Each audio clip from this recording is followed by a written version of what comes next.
L'épisode du jour traite de sacs porte-batterie. C'est notre comparatif 2022. On vous en a parlé dernièrement. Et là, aujourd'hui, on va vous parler des sacs Amplify et notamment de comment s'intègre le pack qu'on a défini, qu'on vous a présenté en termes de matériel qui va nous servir de référent à l'ensemble des 5 sacs destinés à transporter une batterie. Alors, je vous propose une petite visite guidée justement du rangement qu'on a opéré dans ce sac en essayant de faire ça le plus fonctionnellement possible. Allez, petite découverte de ce qui se passe à l'intérieur du sac maintenant. Alors on avait parlé, il y a une poche pour mettre des lunettes. Par contre, à l'instant qu'il y a la batterie à l'intérieur du sac, pour mettre les lunettes, on a mis les lunettes branche ouverte. Parce que si on cherche à les mettre comme ça, à mon avis, au final, elles risquent d'être cassées. Donc l'option qui fonctionne, c'est lunettes ouvertes. Et si on voulait mettre un masque de motocross, mais avec la batterie, pareil, il y aurait problème. Bon, ce que je vais vous montrer, c'est surtout ce que j'ai mis en accès direct, c'est-à-dire pour réparer la bobologie.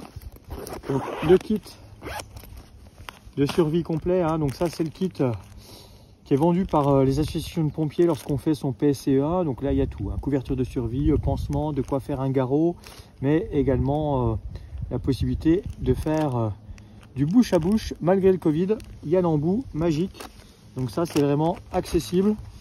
Sur le sac on peut même venir rajouter des numéros d'urgence, des informations, etc. Donc là on est vraiment dans la zone bobologie, et dans la série bobologie, et bien là j'ai rangé tout le reste. De quoi réparer, rustiner, réparer les pneus. Donc là, compartiment plutôt air. Ici, bien la clé à rayon, le multi-outil, la pince multiprise, patte de dérailleur, cartouche de gaz, mini pompe. Là, bien j'ai ma lampe. Voilà, je pars pour une longue sortie de batterie. Je vais finir en fin de journée, donc j'ai une lumière pour les derniers kilomètres. Donc voilà, dans ce compartiment-ci, j'ai vraiment rangé tout ce qui pouvait être vraiment nécessaire lors d'une sortie en cas de problème, et surtout facilement accessible. Et après, pour ce qui est du grand compartiment, bien là, quelque chose qui va être super important, ça va être au niveau de cette fermeture, jamais la mettre au-dessus. Avec les secousses, tout ça on ne sait jamais, si vous avez l'ouverture au-dessus, ça peut finir par s'ouvrir, et puis si ça s'est ouvert à cause des secousses, la batterie qui souhaite sortir, elle sortira. En mettant tout sur le côté, vous avez automatiquement plus de résistance mécanique ici et beaucoup moins de risque d'avoir la batterie qui cherche à s'échapper. Alors là, chez Amplify, il y a quand même un vrai carcan pour mettre la batterie.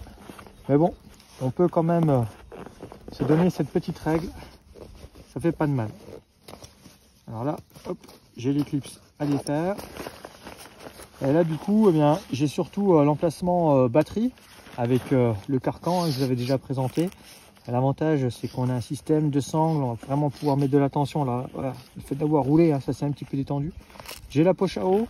Alors la poche à eau, là, à côté de la batterie, ça me plaît pas trop puisque la batterie appuie dessus, ça met des contraintes supplémentaires à la poche.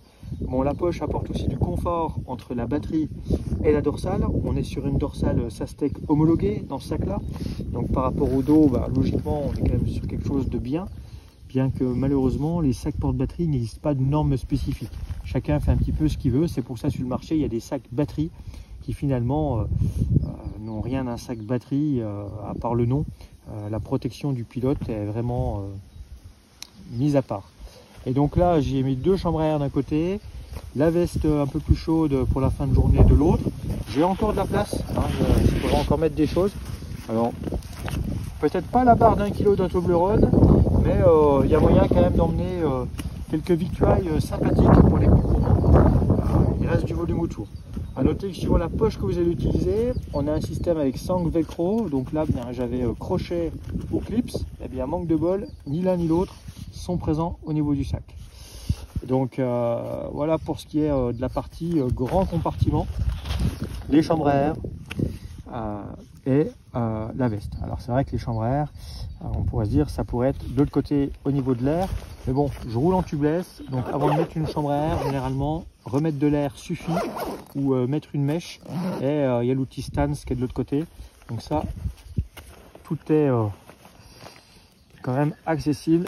La chambre à air, c'est vraiment le dernier recours. La mauvaise planche à clous qui perfore tout. Et effectivement, là, il faut passer à la vitesse supérieure et sortir les grands moyens.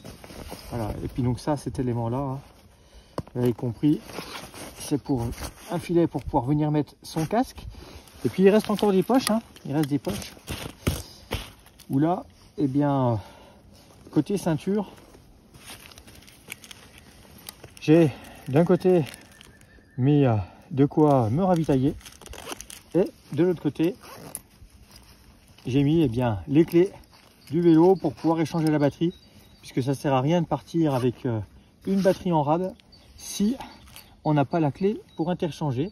Et puis là, au niveau du tuyau, j'ai la sortie à gauche, mais j'aurais pu également faire sortir mon tuyau à droite. C'est au choix. C'est l'avantage sur ce type de sac, c'est qu'on va vraiment pouvoir adapter l'ergonomie générale à sa morphologie en termes de taille et en termes de réglage. Donc voilà pour ce qui est du mode de rangement, et j'ai gardé les deux poches latérales vides qui me serviront de poubelle pour mes propres détritus, voire en ramasser d'autres malheureusement.